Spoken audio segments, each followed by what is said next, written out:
Olá, bem-vindos a mais um Domicast. O meu nome é Mário Dominovski e aqui nós conversamos sobre comunicação, sobre inteligência emocional, trocamos ideias, enfim. Hoje o nosso assunto será sobre filhos que têm pouco contato com os pais. Será que isso faz deles filhos horrorosos? Será que isso faz de pais horrorosos? Enfim, vamos trocar algumas ideias sobre esse assunto. Primeiro de tudo, vale entender que não existe um jeito certo de criar um ser humano. Não existe um manual da vida onde, assim que você tem um filho, você recebe um livro na sua casa falando capítulo 1, faça isso, capítulo 2, faça aquilo, porque isso é uma coisa muito irreal, isso é uma coisa que não cabe a nós, que imagina, não existe isso. Se tivesse um manual de como criar pessoas, as pessoas não teriam traumas, ou então muito simples. E eu sinto que mesmo não sendo um pai, eu sou, ou uma mãe, enfim, eu sou filho. Então eu sinto que o que eu vou falar aqui é só a minha experiência, é só a minha opinião, é só o meu filtro que eu vejo o mundo, e você absolutamente não tem que seguir isso se você não quiser. E você pode super discordar comigo porque você tem outra visão de mundo e porque essa é a beleza da democracia. Eu vi um vídeo de uma moça outro dia na internet falando: nossa, mas essa nova geração, eles não... eles estão mais afastados dos pais. E ela contou a história dela, falando: porque o meu filho, a minha filha tal, ele já não mora na minha casa, ele já terminou a faculdade, ele trabalha, ele é adulto, ele tem a vida dele. E ele tem pouco contato comigo, ele não liga para saber de mim, ele não... Eu não sei, eu não sinto uma conexão muito profunda com esse meu filho. O que será que pode ter acontecido? Essa geração não valoriza tanto os pais, porque na minha época, nós fazíamos de tudo pelos pais, porque os nossos pais nos criaram nessa vida difícil, e mesmo com os altos e baixos, a gente estava sempre ali com eles, e não importa o quê. E eu estava olhando os comentários, eu achei tão interessante ver essa perspectiva dessa mãe desabafando isso na internet, do porquê que os filhos às vezes não têm muito contato com ela. E me vieram alguns pontos na cabeça que eu resolvi comentar e compartilhar aqui com vocês, que talvez faça sentido, talvez não. Eu sinto que, pelo menos a minha geração, que é essa geração pós-1980, a galera que já está nos 30 e poucos anos, assim, de até 40 anos, 30, 20, essa galera. Nós entendemos que as nossas emoções são válidas e nós fomos buscar em alguma terapia, em alguma fonte de autoconhecimento, essa validação do que eu estou sentindo, por que eu fui tratado assim, por que a minha resposta é assim. E eu acho isso muito, muito legal da minha geração. Porque nós não temos esse tabu com fazer terapia. Porque, pelo menos a geração dos meus pais, dos meus avós, só fazia terapia quem era doido, quem era louco, quem precisava de remédio. E para o psiquiatra, imagina, o psiquiatra é uma questão de vergonha. Porque a sua prima, a Maria, ela tá indo no psiquiatra. Tipo, uma coisa tipo, ai, tadinha, ela deve ter uma vida muito sofrida, como doida. Não! A nossa geração entende o quão é importante a saúde emocional e por isso eu bato tanto nessa tecla no meu trabalho de inteligência emocional. Porque como comunicador eu sinto que nós Esqueci o verbo. Para que nós aprendamos a verbalizar mais o que nós estamos sentindo, é preciso entender primeiro o que nós estamos sentindo. Então por isso que nesse trabalho eu procuro trazer um pouco de reflexões para os alunos de emoções, comportamentos, hábitos e como você pode verbalizar isso da melhor forma para que não seja destrutivo e tal. Porque pelo menos a minha geração, aprendeu a entender a situação, tipo, nossa, mas isso aqui que meus pais fizeram comigo foi uma situação meio bosta. Nossa, eu era uma criança, eu não merecia esse tipo de coisa. Ou tipo, nossa, uma coisa muito pesada para uma criança lidar, é difícil. E eu digo assim, não casos extremos. Eu sei que existem, infelizmente, crianças que em algum momento sofreram algum tipo de abuso, ou físico, ou psicológico e tal, extremos ou de pais narcisistas. Isso também é outro capítulo que, tipo, dá pano pra manga pra falar de narcisismo. Não tô falando de casos tão graves e tão pesados. Eu tô dizendo, assim, casos entre muitas aspas mais leves, de assim, meu pai não passava tanto tempo comigo e isso me fez não ter uma conexão emocional com ele. Tipo, por exemplo, não uma coisa de abuso, porque, enfim, pra falar de abuso é outro capítulo. Eu sinto que nós, por irmos atrás da informação e irmos atrás de, tipo, nossa, isso aqui me deixou triste, essa situação me deixou com raiva. E entender que o sentimento é válido é uma coisa muito incrível, que as outras gerações não fizeram. Hoje nós entendemos que, tipo, existe mais acesso à informação, existe mais acesso a livros, a profissionais da saúde emocional, da saúde mental. E eu sinto que é aí que a gente já mata essa desculpa do porque na minha geração nós cuidávamos dos pais, mesmo se o pai era escroto com você, ele era seu pai, você deve respeito. Mesmo se o seu pai te desrespeitar, ele é o adulto, ele é o seu pai, ele tem mais experiência. Não, simplesmente não. Por quê? Porque hoje em dia nós já temos acesso a essa informação, nós já temos acesso a terapeutas, a psicólogos, a psiquiatras, só que pelo menos a minha geração foi atrás desses profissionais. Eu, pelo menos, vejo que algumas pessoas das gerações anteriores não vão atrás desses profissionais por um simples motivo de não querem, por qualquer motivo que seja, de tipo, não quero encarar que talvez o problema seja eu. Não quero encarar esse trauma da infância, já vivi 50, 60, 70 anos com isso, não vai ser agora que eu vou tentar resolver. Eu acho um pouco meio desperdício. Essa lei mas, enfim, só a minha opinião. A vida dos outros tem que fazer sentido para eles, né? E eu percebo muito que a minha geração foi atrás de entender o que aconteceu, entender o porquê que nós reagimos dessa forma para algumas coisas hoje.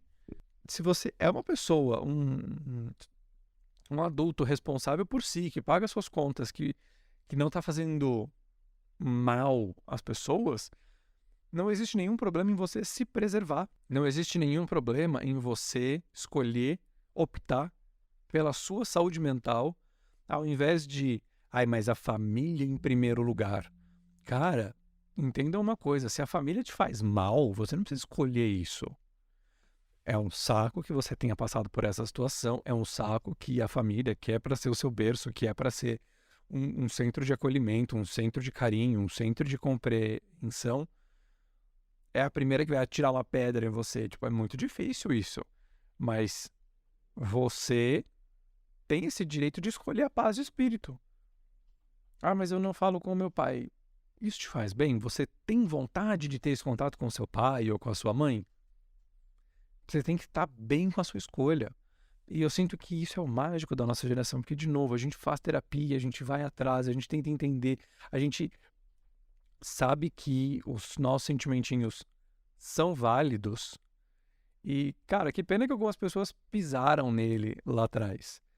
E eu tenho até um vídeo no YouTube onde eu falo, os seus pais te criaram da melhor forma com o conhecimento, com o apoio cultural, tal, que eles podiam na época. Então, eles fizeram o melhor que eles podiam com o que eles tinham nas mãos de ferramentas.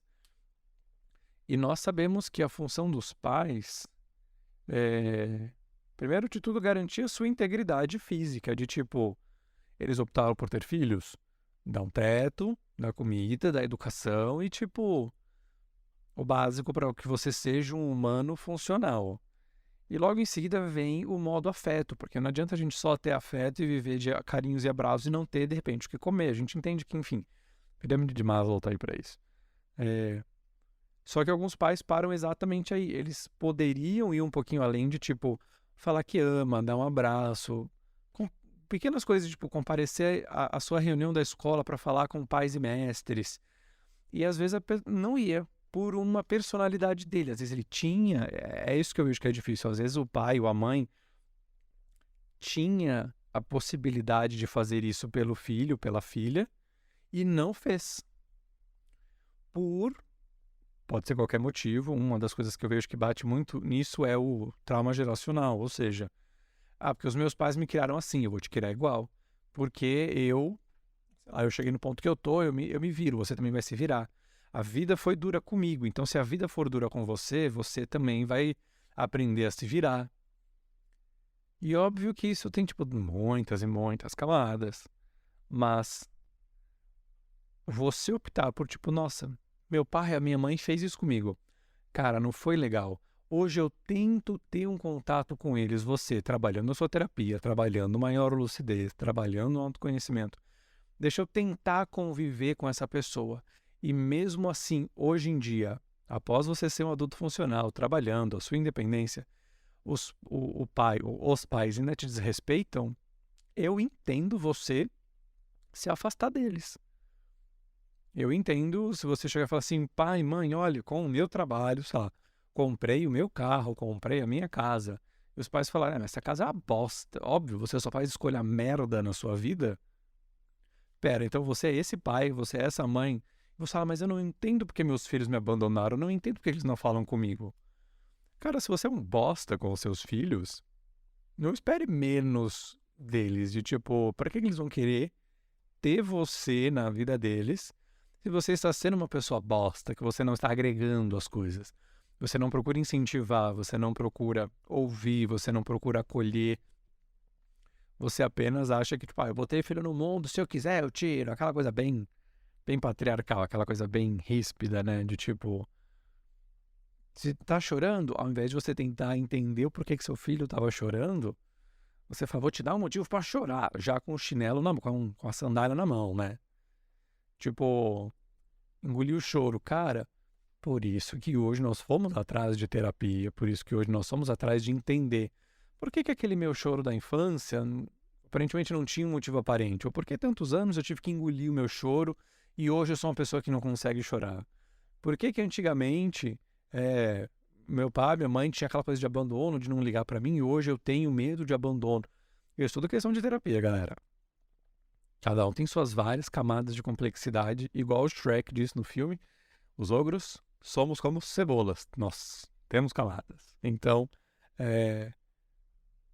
não espere você, como pai ou como mãe, você ter maltratado assim. No seu ponto de vista, eu tenho certeza que não é. Você deve ter sido, nossa, eu dei educação, eu coloquei meus filhos na linha. Emocionalmente, eles não estão aqui. Uma conexão emocional não foi gerada. E muito provavelmente, e nunca é tarde para essa conexão emocional ser gerada.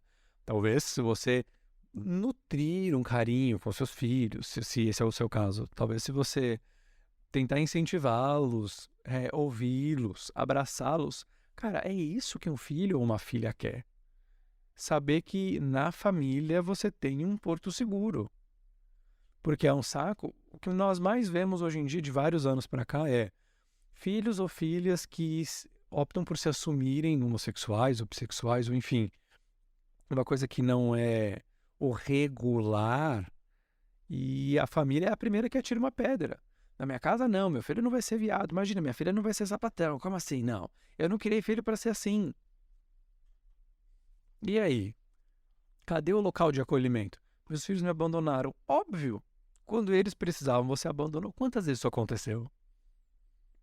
Então, assim, eu assistindo o vídeo daquela moça, bom, eu fiquei com peninha dela porque ela só estava ali para reclamar da situação, mas muito provavelmente ela não vê que talvez o problema também seja ela.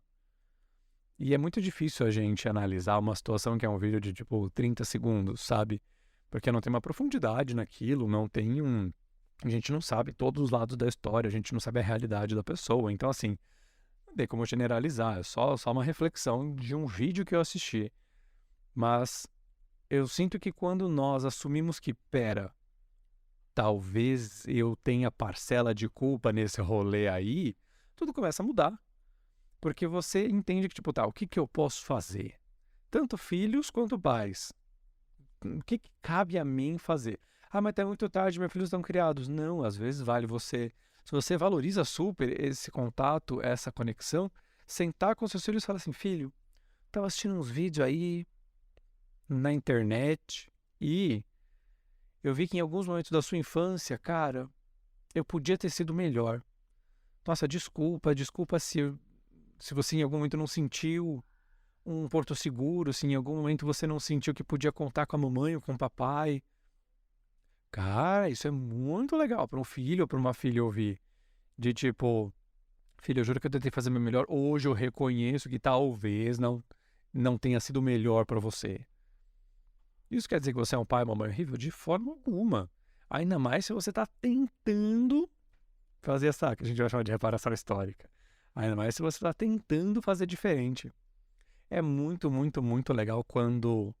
Isso em qualquer pessoa, em qualquer tipo de relação. Quando você vê que a pessoa, muito mais do que falar, vou fazer tal coisa, é a pessoa fazer algo diferente. Mostrar uma mudança de comportamento. Cara, isso é muito transformador, isso toca muito no coração. Enfim, essa foi só mais uma reflexão de um vídeo que eu vi. Eu nem sabia que ia dar um podcast assim tão longo. Então, esse foi mais um Domicast falando de relação de pais e filhos, apenas insights que nós estamos tendo sobre inteligência emocional. Não esqueça de curtir aqui o podcast se você está ouvindo nas plataformas de áudio. Não deixe de se inscrever no canal, isso é extremamente importante para mim, deixar o like, enfim, fazer todo aquele rolê que a gente... que para você leva tipo 5 segundos, mas para mim faz uma diferença absurda, tá bom? Nos vemos no nosso próximo Domicast. Um super beijo para você, não esqueça de me seguir nas redes sociais e até lá!